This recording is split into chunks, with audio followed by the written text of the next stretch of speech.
Olá! Vamos ver aqui. Gente entrando, 12 visualizações. Boa noite. Estou esperando a convidada da noite, a nutricionista Marcela. Vou ficar aguardando aqui. Boa noite. Vocês podem se identificar dizendo se são pacientes, profissionais da saúde, interessados no assunto. A Associação Brasileira de Epilepsia entrou. Boa noite. Vamos ver aqui. Opa! Vamos ver.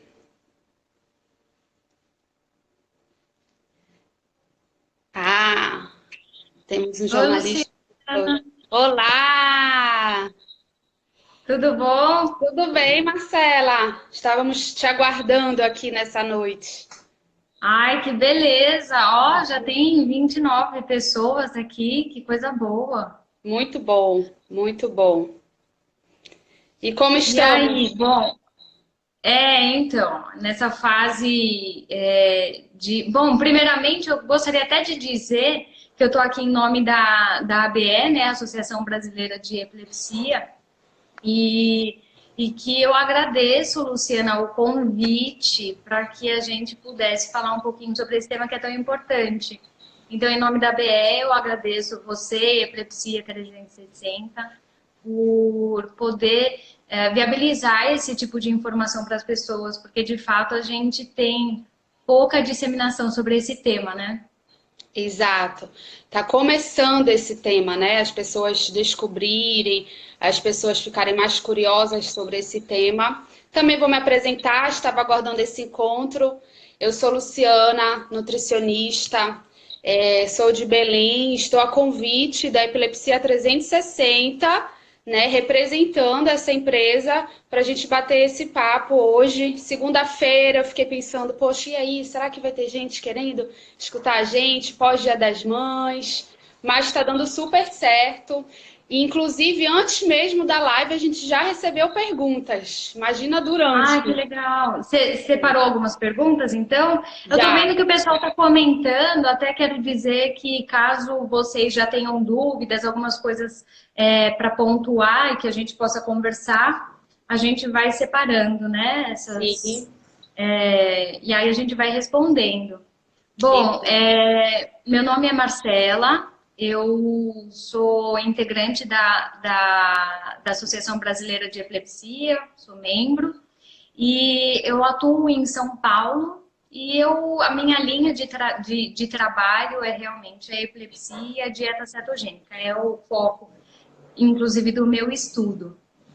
Luciana, vamos começar? Vamos então, sejam todos Tá. bem-vindos. Então, eu, Luciana, nutricionista, e a Marcela, também nutricionista, estamos aqui para bater um papo sobre dieta cetogênica e epilepsia. Então, espero que todos fiquem muito à vontade. Eu espero que estejam pacientes, cuidadores, profissionais da saúde, para que a gente possa esclarecer tudo o que for possível nessa uma horinha. Vai durar de 8 às 9 a nossa live, tá bom? Marcela, quer falar um pouquinho mais sobre o seu trabalho? O que que você faz em São Paulo? Então a gente está, né, em duas capitais diferentes. Vamos tentar trazer para um pouquinho a nossa realidade. Me diz como é que tá, como anda o trabalho de vocês em relação à dieta cetogênica e à epilepsia.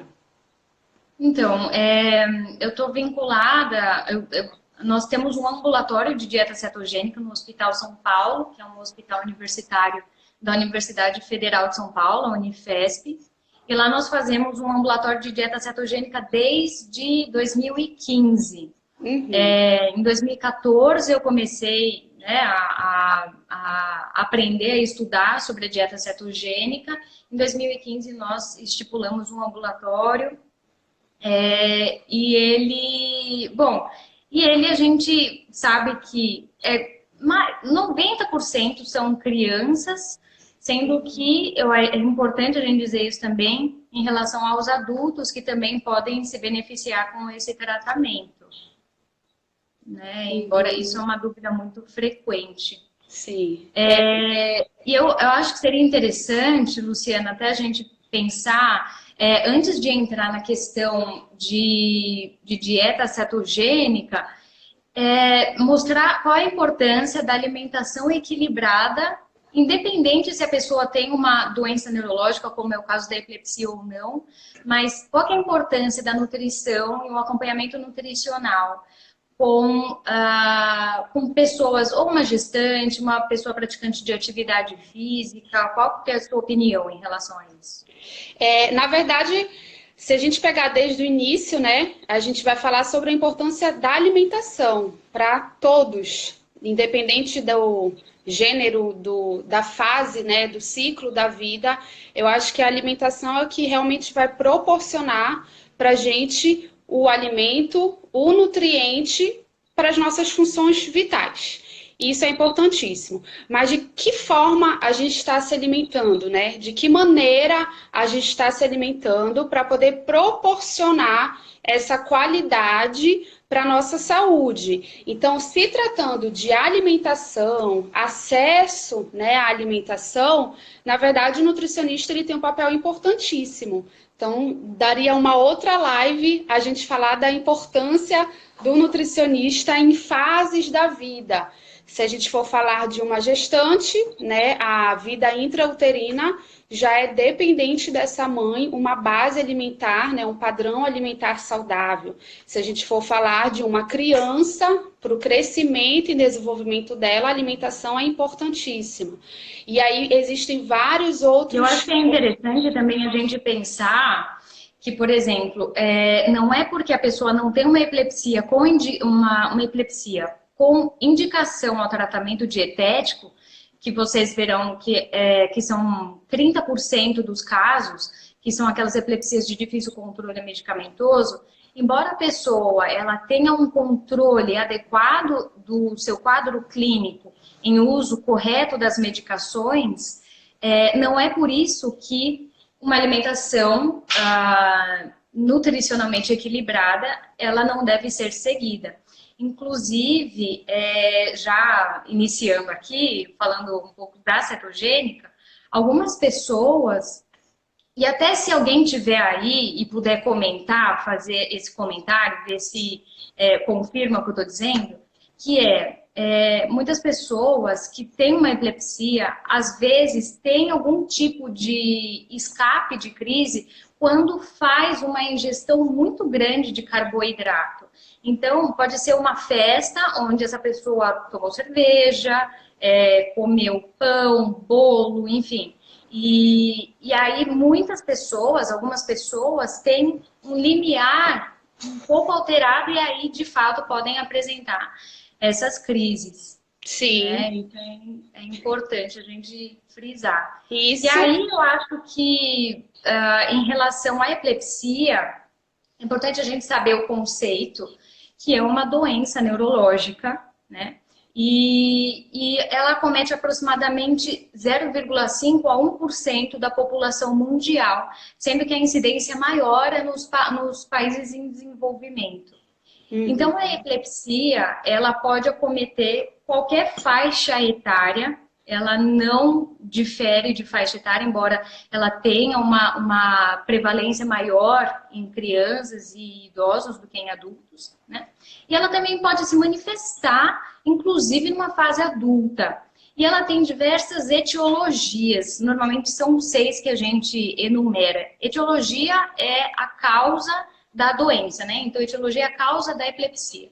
Então, certo. Pode ser desde uma causa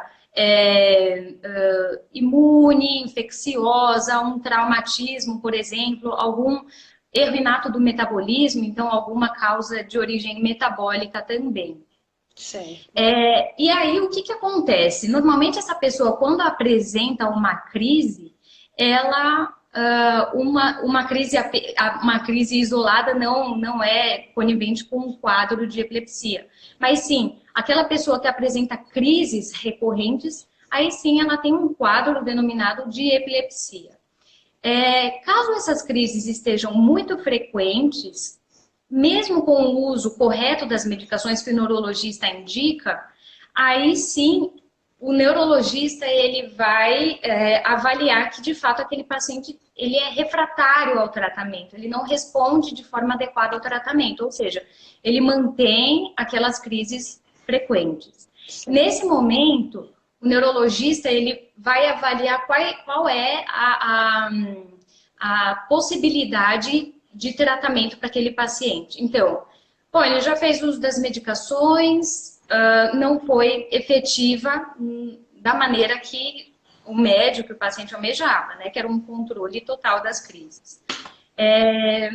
Tem uma indicação cirúrgica, esse paciente tem uma epilepsia que poderia se beneficiar de um procedimento cirúrgico. Caso não, esse paciente ele poderia sim ser encaminhado para um nutricionista. Certo. E esse nutricionista, ele vai avaliar como que ele faria uma dieta cetogênica para essa pessoa. O que é importante a gente saber é que não existe apenas um tipo de dieta cetogênica, existem basicamente 4. Você já viu as 4, Luciana? Os 4 tipos de... É por proporção, né, da dieta. A proporção do carboidrato, a proporção da gordura, o restante em proteína, não é isso? Isso aí. Uhum. Se a gente pensar numa dieta cetogênica clássica, que é o tema da live de hoje, a dieta cetogênica clássica tem essas 4 etapas que a Luciana comentou. Então, 1 para 1, 2 para 1, 3 para 1 e 4 para 1. O que significa isso? É a proporção entre os nutrientes. Então, nós temos basicamente 3 nutrientes, que são carboidrato, proteína e gordura. 1 para 1 seria uma parte de gordura para uma parte de carboidrato mais proteína. Então, conforme esse paciente chega no nutricionista, a importância do nutricionista trabalhar junto com o médico é justamente avaliar, discutir com o médico qual seria a dieta mais indicada para esse paciente, porque não tem apenas a cetogênica, existem outras terapias cetogênicas. Então, nós temos a dieta de Atkins modificada, nós temos a dieta de baixo índice glicêmico e uma dieta com triglicerídeo de cadeia média. Estou vendo até que o pessoal está mandando umas observações aqui, Isso, né? estou tentando anotar algumas perguntas. Eu fico com um olho aqui, outro ali. Porque, na verdade, assim, eu acho que o principal ponto também a gente destacar é que a dieta cetogênica ela tem que ser indicada, né? Não é porque o paciente ele tem crises epiléticas, não é porque ele está com epilepsia que ele vai tentar fazer uma dieta cetogênica por conta própria. Não, existe uma equipe por trás disso, como você mesmo falou, o médico, o nutricionista, que diante das possibilidades, né, de tratamento que não foram efetivas, a gente tenta a dieta cetogênica. Então, assim, o cuidado de não fazer por conta própria, até porque, como você mesmo falou, Marcela, há um cálculo para isso, há uma proporção, há uma indicação para essa dieta cetogênica. Então, tomar cuidado, né, com quem ele está buscando essa ajuda, realmente se é uma pessoa adequada para estar seguindo essa dieta, eu acho bem interessante. Enquanto você falava sobre a dieta cetogênica, realmente teve essa pergunta da proporção, se há diferença, né, da 2 para 1, 3 para 1, e em que momento a gente pode usar. E isso vai depender do que, então, esses tipos de proporção de dieta cetogênica? Normalmente se inicia numa fração mais leve da dieta, que seria ou uma fração 1 para 1 ou 2 para 1. Por quê? Uma evolução gradativa é mais fisiológica, ela acompanha a nossa... uma dieta convencional. Se a gente pensar que uma dieta convencional tem 50% de carboidrato, 50% a 60% de carboidrato, se a gente já vai para uma dieta 4 para 1, que vai oferecer em média de 2 a 4% de carboidrato, seria algo que o nosso organismo ia estranhar demais, né? Sim. E isso poderia gerar muitos efeitos adversos para a pessoa, né? Os efeitos colaterais. Então, normalmente, o que a gente vai levar em consideração para iniciar numa 1 para 1 ou 2 para 1, às vezes já é os hábitos alimentares que a pessoa já tem. A pessoa, eu me refiro adulto, criança, qualquer faixa etária, tá?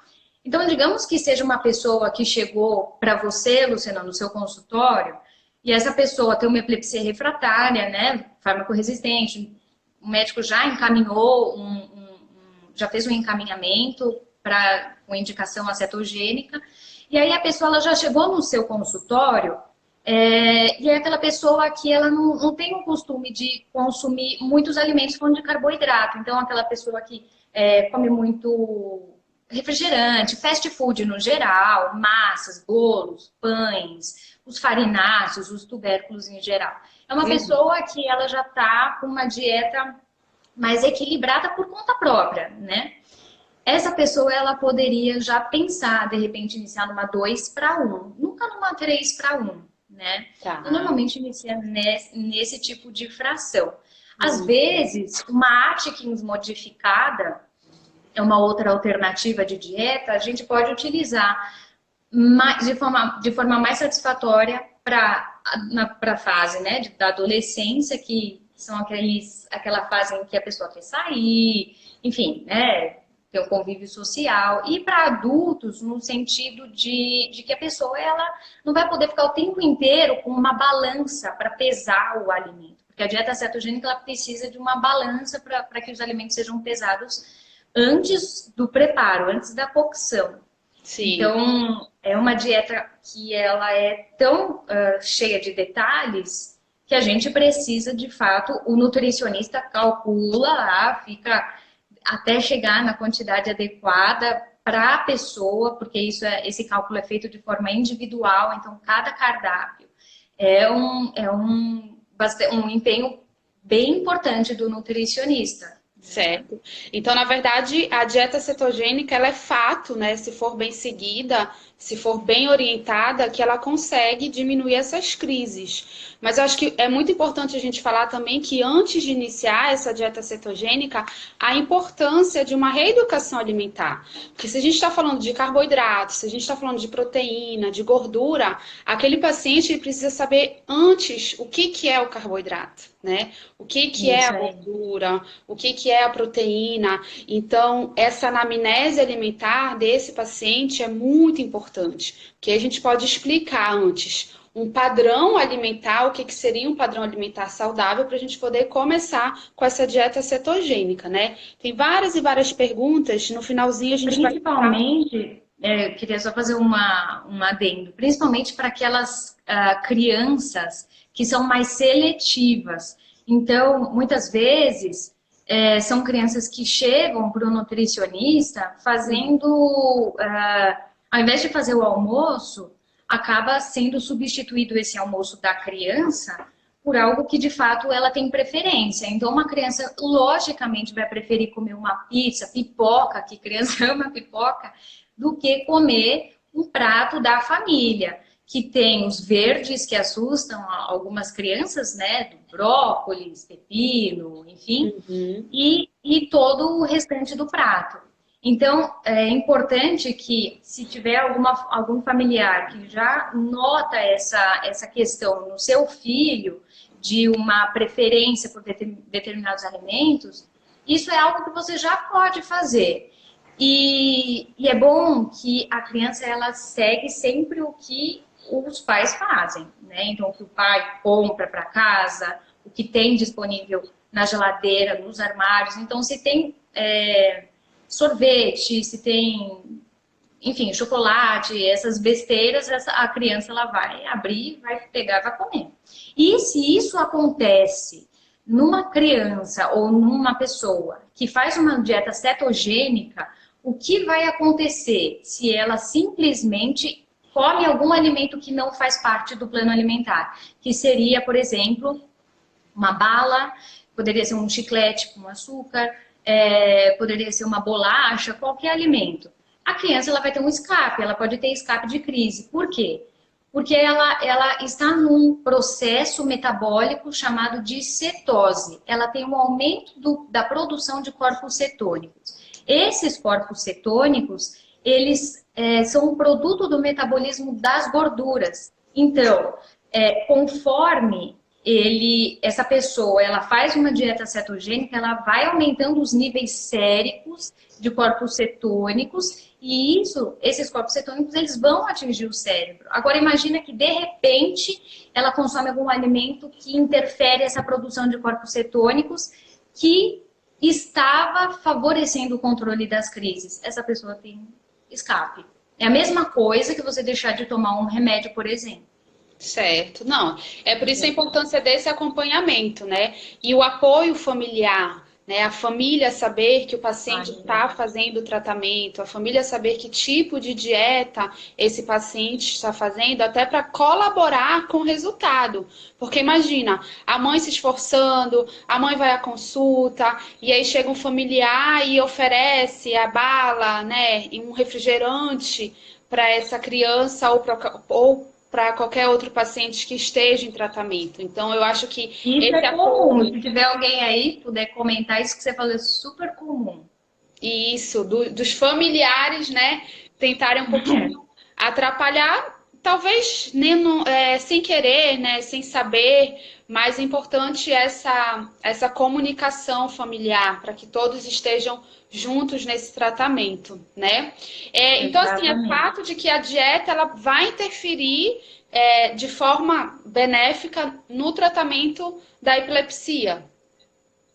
Exatamente. E esse tratamento, ele tem um período. E o período médio que ele é estipulado é de 2 a 3 anos. Existem alguns diagnósticos de algumas síndromes, de algumas encefalopatias epiléticas, como é o caso da síndrome de West, que os estudos dizem que a gente não necessariamente precisaria atingir um período de 2 anos, mas que esse período de tratamento poderia ser um pouco mais breve. Mas, e da mesma forma que, por exemplo, pessoas com diagnóstico de deficiência de GLUT1 ou deficiência de piruvato deshidrogenase, essas pessoas fariam a dieta por um período muito maior. Então, o que vai diferir se o paciente vai permanecer por um período, se o tratamento dele vai ser prorrogado ou antecipado? Se ele aceita bem os alimentos, se as orientações do nutricionista estão sendo seguidas de forma adequada. Então, por exemplo, se o nutricionista colocou lá no cardápio que são 50 gramas de abacate, não é 49 nem 51. É 50. O nutricionista calculou tudo, os mínimos detalhes. Então, se o paciente não segue as orientações, ou se ele está com uma baixa aceitação ao paladar da dieta cetogênica, isso sim poderia causar uma necessidade por evoluir o tratamento e pensar numa possível retirada do tratamento. Uhum. E também pensando que ele atingiu um período já planejado, digamos que ele se manteve 2 anos e teve uma boa resposta, aí sim a gente pode pensar em começar a retirada da dieta cetogênica também de forma gradativa. Uhum. Isso é uma questão muito importante. E aí a importância daquela reeducação alimentar anterior, né? Feita pelo paciente para que no momento do desmame ou da diminuição da dieta, ele possa manter um padrão alimentar saudável.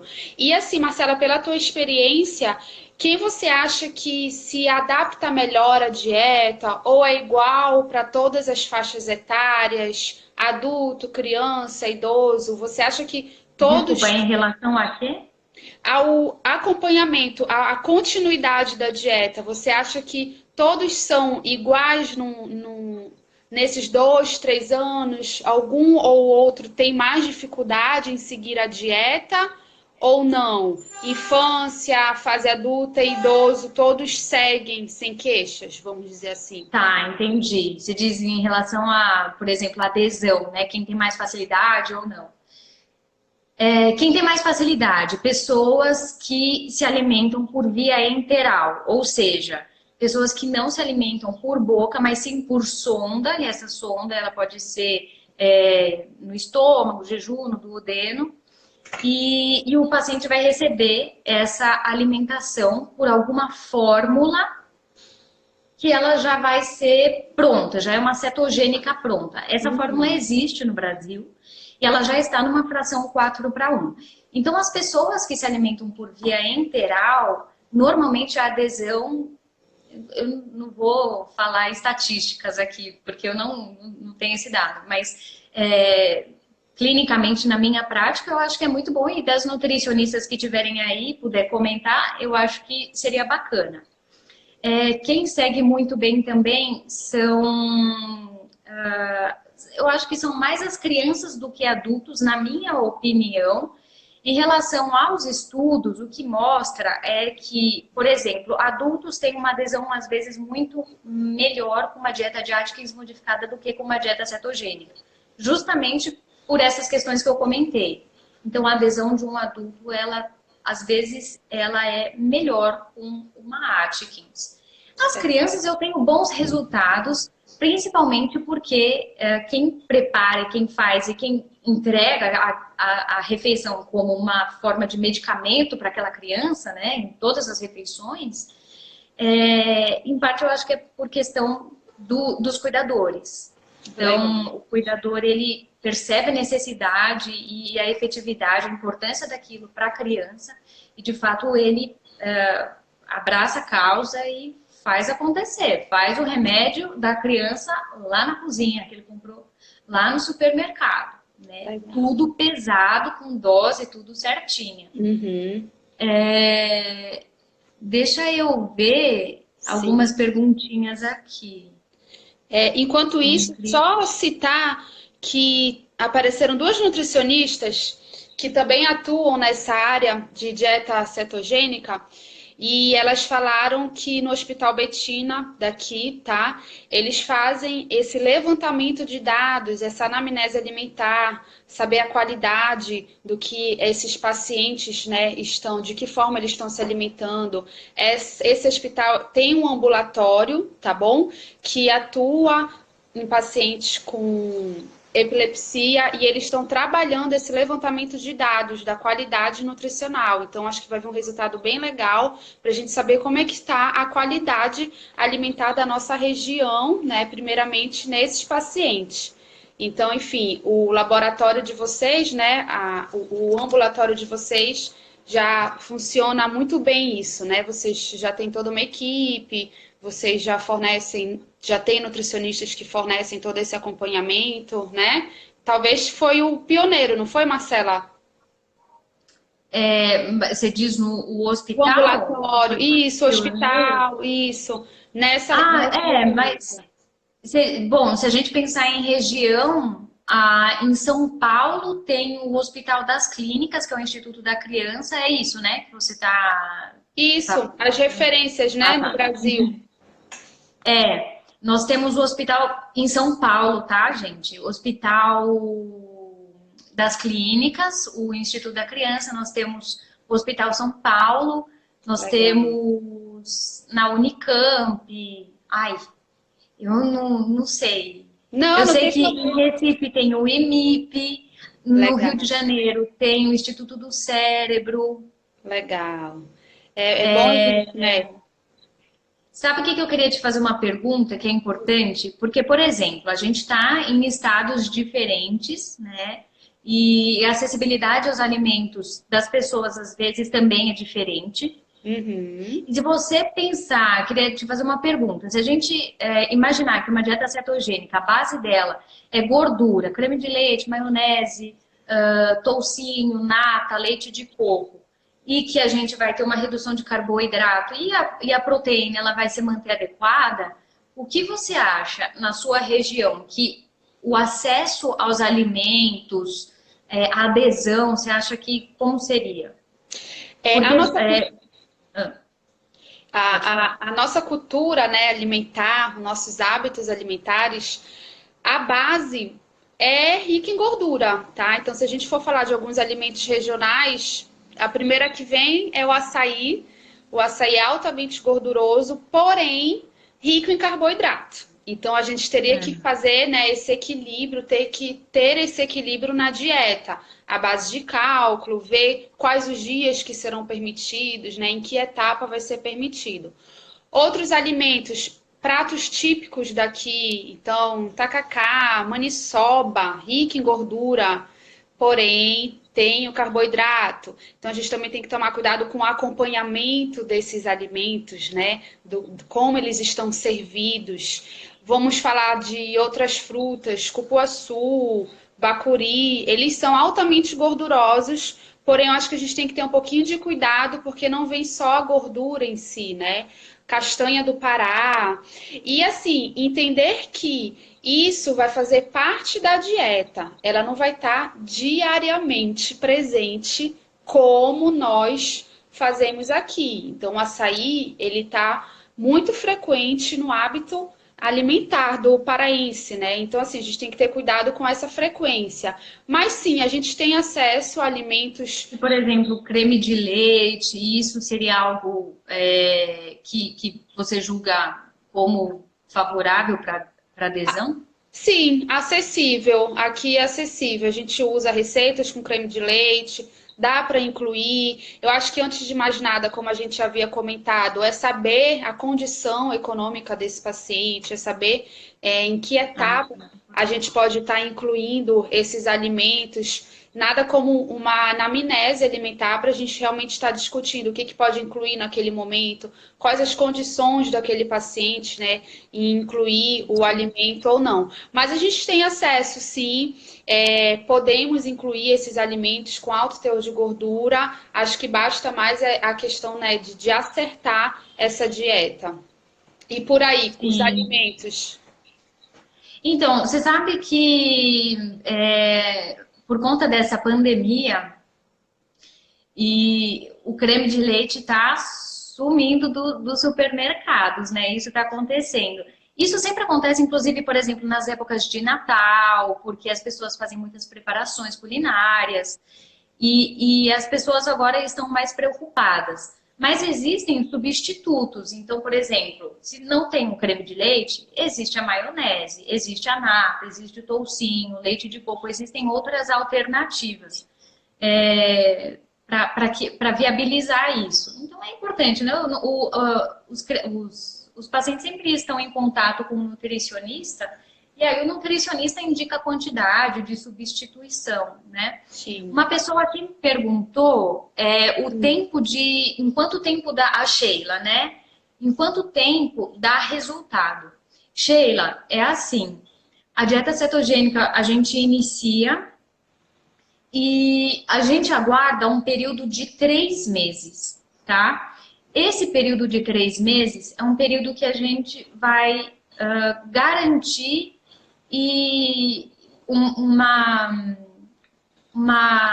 adaptação metabólica. Então, como eu já expliquei até, Luciana, em relação aos corpos cetônicos, se a gente pensar que o nosso organismo vai começar a se adaptar a produzir corpos cetônicos e vai forçar o nosso sistema nervoso central a usar esses corpos cetônicos como fonte de energia, então isso é uma questão importante, que nós então esperamos um período de 3 meses, porque aí a gente garante que a pessoa já está ceto-adaptada, ou seja, o sistema nervoso central dela e o organismo dela já se adaptou a essa condição, e aí a gente já consegue obter um valor de cetose mais elevado.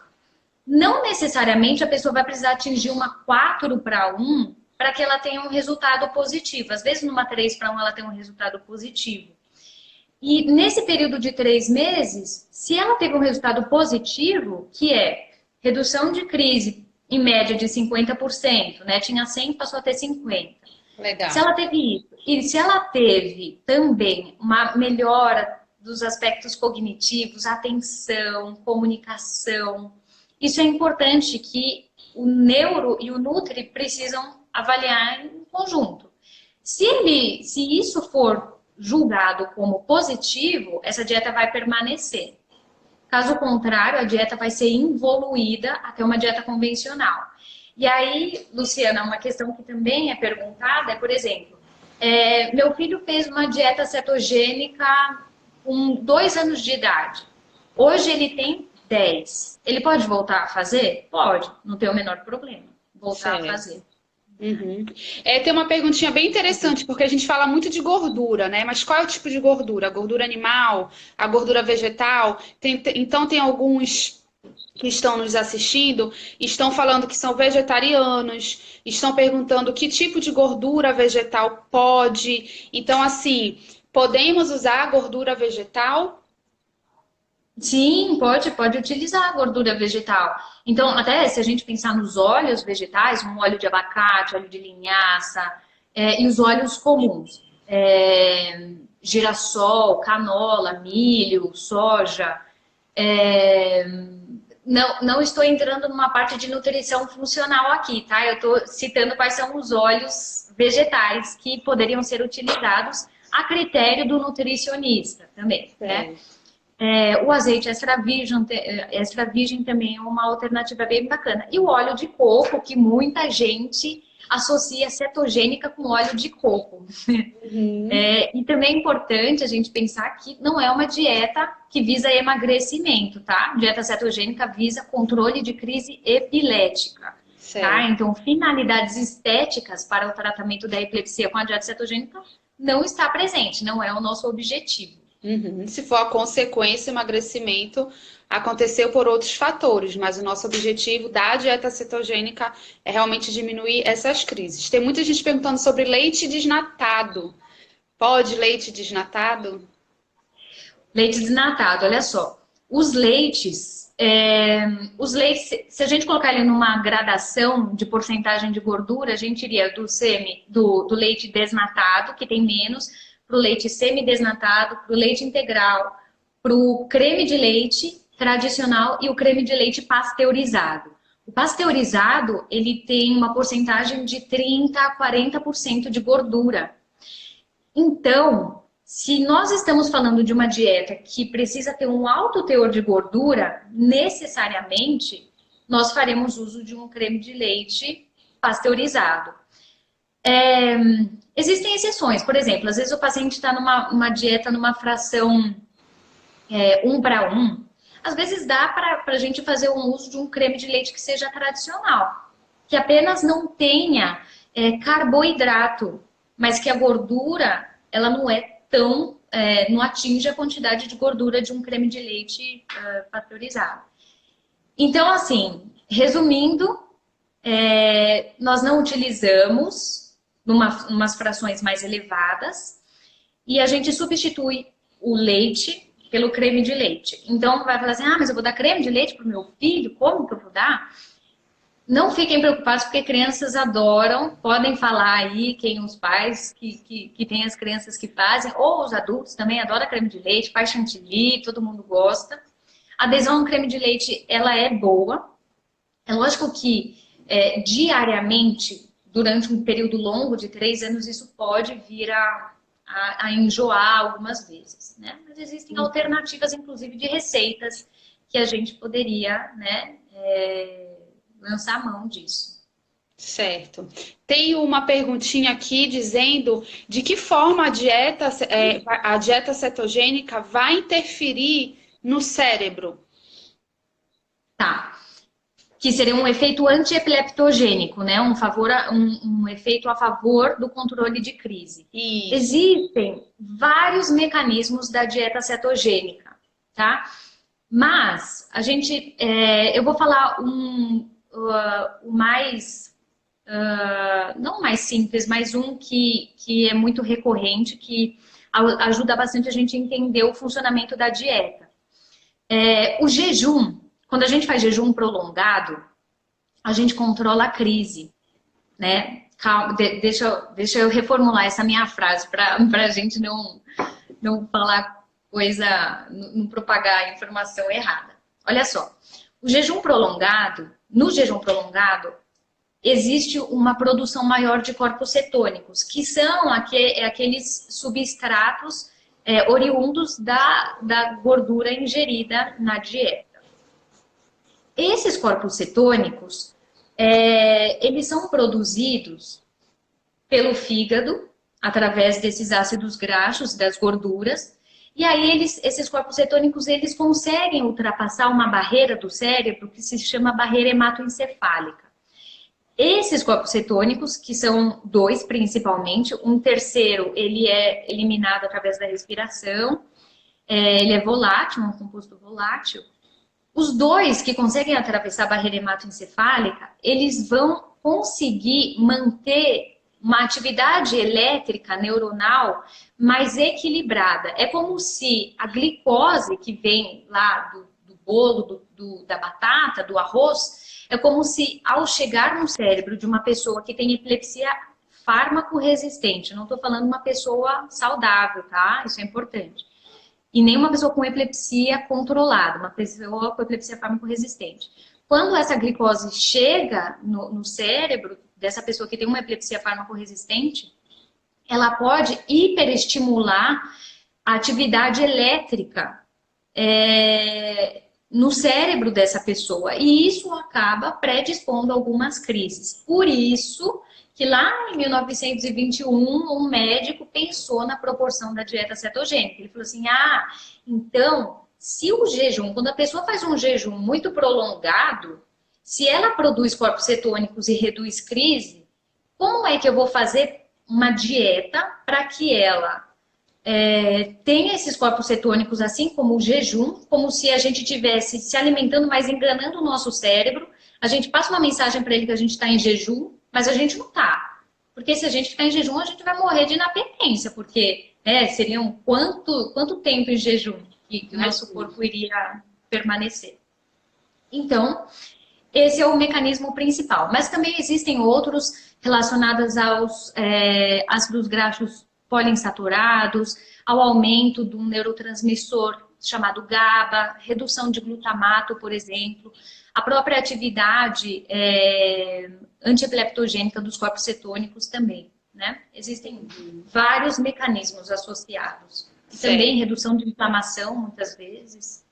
Eu acho que o importante é isso, é o acompanhamento, né? É ver a necessidade dessa indicação da dieta cetogênica para que a gente possa ter resultados. Então, assim, para a gente lembrar, né, os que estão aqui, os que chegaram agora, enfim, a dieta cetogênica, ela é indicada, né, quando esse fármaco, esse medicamento, ele não está sendo correspondido de forma adequada. Quando a gente vê que aquele paciente epilético, ele não tem a indicação para cirurgia, então a gente vai tentando várias possibilidades do tratamento da epilepsia, e uma delas seria a dieta cetogênica. Então, não é para qualquer pessoa, não é para qualquer paciente com epilepsia, existe uma indicação médica, existe o acompanhamento nutricional, e talvez por isso muitas dúvidas, que como é um acompanhamento de 2, 3 anos, durante esses 2, 3 anos vão haver dúvidas, né? Em que momento eu vou aumentar ou diminuir essa proporção da dieta? Então, assim, para vocês ficarem tranquilos, quem está acompanhando, ou os pacientes, ou os familiares, os cuidadores, até os profissionais da saúde que se interessam sobre esse assunto, na verdade tem que haver um acompanhamento nutricional, um acompanhamento médico, para a gente ver também o resultado do paciente. Então, esse apoio de todos, essa rede, né, do profissional, do próprio paciente e dos cuidadores, isso é muito importante para o resultado, certo? Nossa, passou tão rápido, Marcela. Foi, né? 15 minutos já para acabar. Vamos ver mais alguma perguntinha aqui? Vamos. Deixa eu ver. Ai. Posso ler uma, então? Pode, vai lá. Meu filho começou o uso da dieta cetogênica após uma internação de 2 meses. Teve crises frequentes. Hoje ele está sem crises. Ele tem 1 ano e 7 meses. Com quanto tempo ele ainda fará uso da dieta? Isso precisa ser avaliado de forma individual pela equipe multidisciplinar que está acompanhando esse paciente. Mas, de qualquer forma, a equipe vai avaliar qual é o resultado atual. Se o seu filho está conseguindo manter um controle adequado das crises ou não. Porque fazer uma dieta cetogênica simplesmente porque ela pode surtir efeito para as epilepsias farmacorresistentes, mas se ela não estiver sendo eficiente no controle de crise, porque isso pode acontecer, né? Às vezes o paciente ele fez uso já de 2, 3, 5 fármacos antiepiléticos e não funcionou. Então a dieta cetogênica tem a chance também de não funcionar, né? Uhum.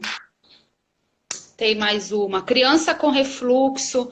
O que fazer para minimizar os sintomas na dieta cetogênica? É comum ter refluxo na dieta cetogênica?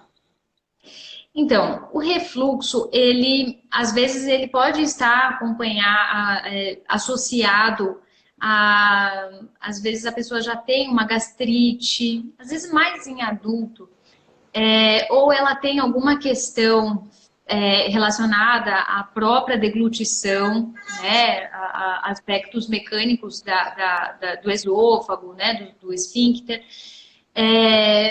Mas, se isso ocorre, primeiramente, muito provavelmente, o médico ele vai avaliar o uso de alguma medicação de proteção gástrica, se é o caso, ou então, se isso já estiver sendo feito o uso e mesmo assim não tem resultado, pode ser que a avaliação do custo-benefício de reduzir um pouco a fração da dieta cetogênica talvez auxilie, né? Ou então, o nutricionista também, antes de fazer isso, pode tentar fazer algumas mudanças da dieta, que seja o tipo de gordura, o tipo de carne que a pessoa consome, o horário que ela vai fazer determinada refeição, entendeu? Então, acho que primeiro vasculha esses detalhes para depois entrar com alguma involução de dieta, né? A involução da dieta cetogênica vai ser sempre a nossa última alternativa. Primeiro a gente tenta ajustar tudo, né? Legal. Aqui, como o nutricionista acompanha a evolução das crises que o paciente tem ou o histórico da evolução? Na verdade, a gente acompanha através de diários, né, de crises, o próprio percentual da redução dessa crise. Então, se o paciente tinha 30 crises ao dia, fez a dieta e diminuiu para 15, isso já é um sinal, né? Então, a gente tem que ter um histórico aí, acompanhar de acordo com esse diário de crises, né? É isso mesmo, Luciana. Exatamente isso. E uma questão que é muito importante também, que é fazer esse diário de crise. Por mais que não seja uma pessoa que faça dieta cetogênica, anotar as crises. Por quê? Porque quando a gente anota, a gente consegue visualizar alguns detalhes. Então, por exemplo, toda vez que eu como determinado alimento, eu me sinto um pouco diferente, às vezes eu tenho crise próxima, ou quando eu não durmo direito. Isso é muito individual. A pessoa começa a perceber pode haver uma sequência de eventos próximo a determinados hábitos que a pessoa tenha, né? Uhum. Então, isso é importante. Sempre fazer o diário de crise. O diário de crise vai ser um material de trabalho do médico, que é muito importante. E também existem os exames que também podem ser realizados, como o eletroencefalograma. Legal. Tem muita gente falando dos medicamentos, perguntando do medicamento. Então, assim, não é a nossa área, né, Marcela? Então, o que a gente poderia recomendar é o controle e a ida ao médico, ao neuro, para ele poder acompanhar a questão dos medicamentos, tá? A atividade física, o que a gente pode falar da atividade? Podemos fazer, tem que ter uma supervisão maior em relação à prática da atividade física? Só sobre o medicamento, eu só gostaria de deixar um recado que se o médico falou para tomar em determinados horários, tome em determinados horários da forma que o médico indicou. Mas eu esqueço, coloca um despertador, porque isso é essencial para o controle adequado, tá? Então, essa eu acho que é uma mensagem importante que a gente pode passar. Em relação à atividade física, isso vai variar bastante. Uma pessoa, digamos que seja uma criança, ou um adolescente ou adulto, ele vai poder sim fazer atividade física. O que é importante pensando em todas as epilepsias, atividades físicas que não vão te expor a ao perigo. Então, por exemplo, se você não estiver com sua crise controlada, muito pouco provavelmente, muito pouco não, você não vai poder pular de paraquedas, você não vai poder.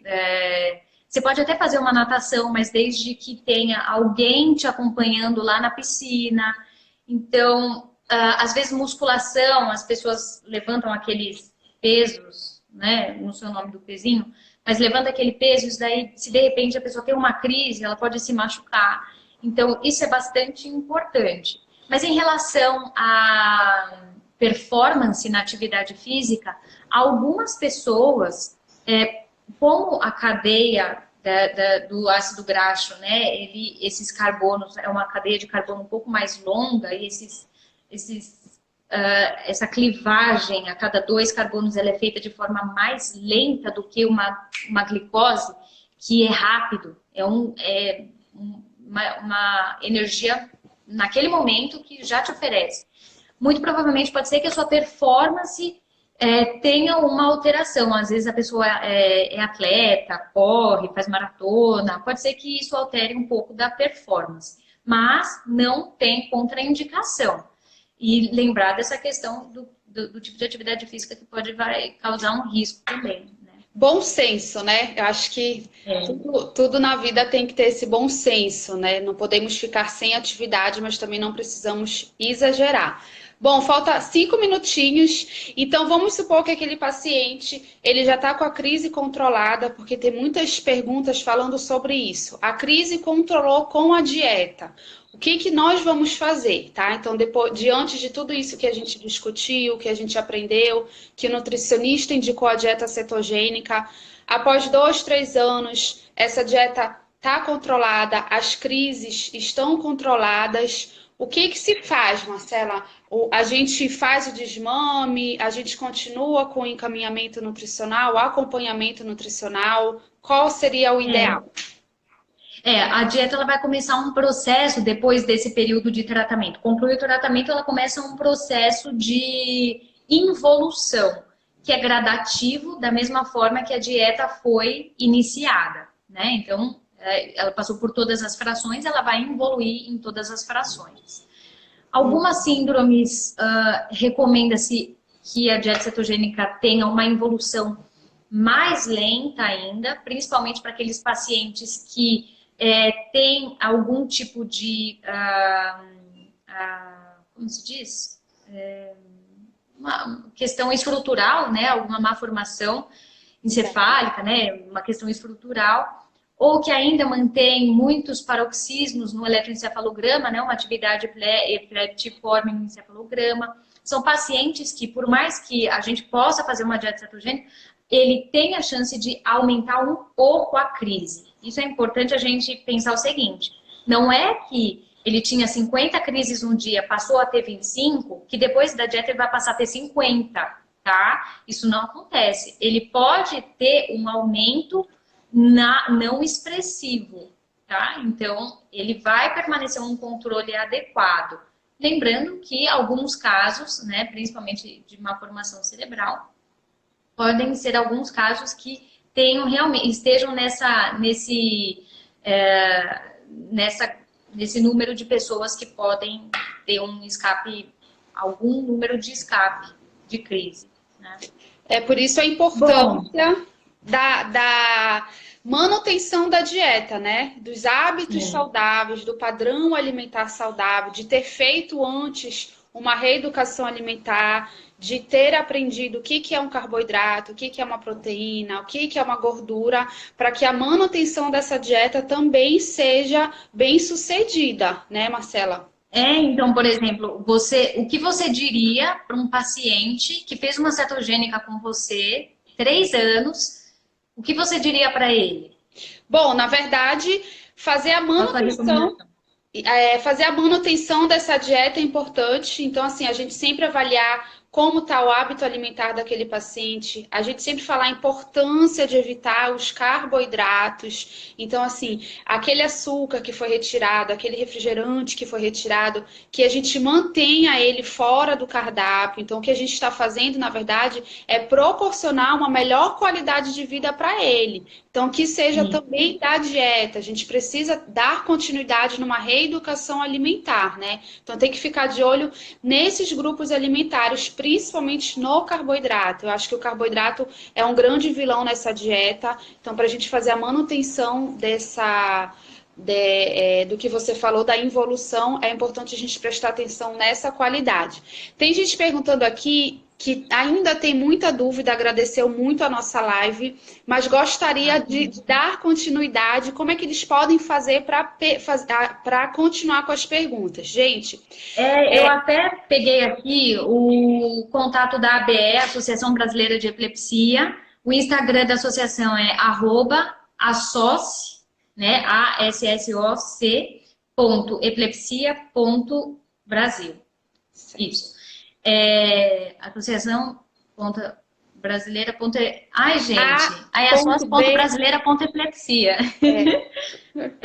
O telefone da ABE 32 DDD 11 3294 0892, atendimento das 9 às 18, se alguém quiser escrever aí para ficar marcado.